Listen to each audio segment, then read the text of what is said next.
ছাত্র জনতার অভ্যুত্থানে পাওয়া বাংলাদেশকে মাফিয়া মুক্ত করার স্বপ্ন যেন কূটতর্কে ধ্বংস না হয়ে যায়, এ ব্যাপারে সবাইকে সতর্ক করলেন বিএনপির ভারপ্রাপ্ত চেয়ারম্যান তারেক রহমান।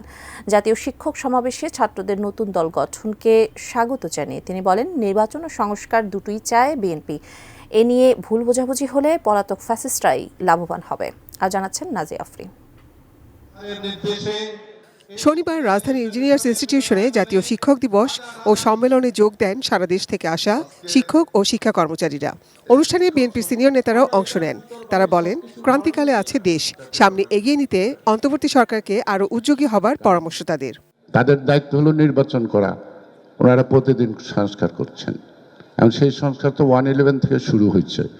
এই সংস্কার যদি সেই 111 কুসংস্কারের বেড়াজালে আটকে থাকে, তাহলে তো সেই বেড়াজাল ছিঁড়ে ফেলে গণতন্ত্রের পথে আসার জন্য আমাদেরকে রাস্তায় নামতেই হবে। মাঠের অলরাউন্ডার আমি, আর ঘরের allrounder Tylox. Tylox toilet cleaner, clean মানেই টাইলক্স।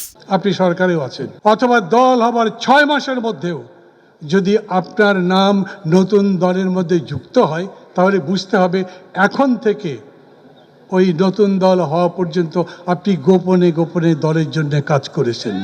আপনি দেশকে বদলাবেন, সংস্কার করবেন, আপনি জনগণের সাথে প্রতারণা করবেন কেন? অনুষ্ঠানে প্রধান অতিথি হিসেবে ভার্চুয়ালি যুক্ত হন দলের ভারপ্রাপ্ত চেয়ারম্যান তারেক রহমান। তিনি বলেন, পলাতক ফ্যাসিস্ট সরকার সংবিধান কাটাছেড়া করে দলীয়করণ করেছে, রাষ্ট্রযন্ত্রের প্রতিষ্ঠানগুলোকে করেছে প্রশ্নবিদ্ধ। এক্ষেত্রে জনমুখী সংস্কারের পরামর্শ দেন তিনি।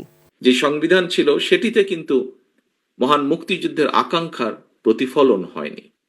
আমরা দেখেছি পলাতক যে স্বৈরাচার, তারা তাদের ইচ্ছে মতন সেটিকে কাটা ছেঁড়া করে রাষ্ট্রীয় সংবিধানকে প্রায় দলীয় সংবিধানের রূপ দিয়েছিল।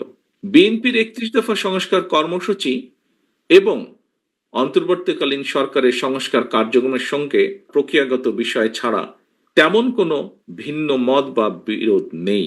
সম্প্রতি সংস্কার ও নির্বাচন নিয়ে বিএনপির সাথে সরকারের দূরত্ব বাড়ছে কিনা এর ব্যাখ্যাও দেন তারেক রহমান। সংস্কার এবং নির্বাচন দুটোরই পক্ষে, দুটোই অত্যন্ত জরুরি।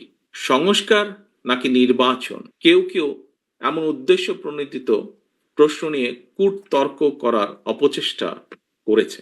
আমরা যদি দেশের বিরাজমান পরিস্থিতি দেখি, তাহলে কিন্তু সেটি ভিন্ন।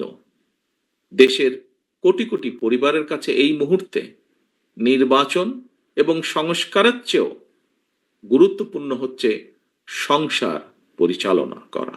ছাত্রদের নতুন রাজনৈতিক দল গঠনকে স্বাগত জানিয়ে তারেক রহমান বলেন, মাফিয়া মুক্ত বাংলাদেশ গড়তে সবাইকে একসাথে কাজ করতে হবে। রাজনৈতিক দল গঠন করতে গিয়ে কেউ যদি রাষ্ট্রীয় কিংবা প্রশাসনিক সহায়তা নেন, সেটি জনগণকে হতাশ করবে, কিংবা অন্য রাজনৈতিক দলের প্রতি তাদের আচরণ কিংবা বক্তব্য মন্তব্য যদি ঝগড়া সুলভ অথবা প্রতিহিংসামূলক হয়, সেটিও জনগণের কাছে হবে অনাকাঙ্ক্ষিত। Nazia Afrin, ATN news, Dhaka.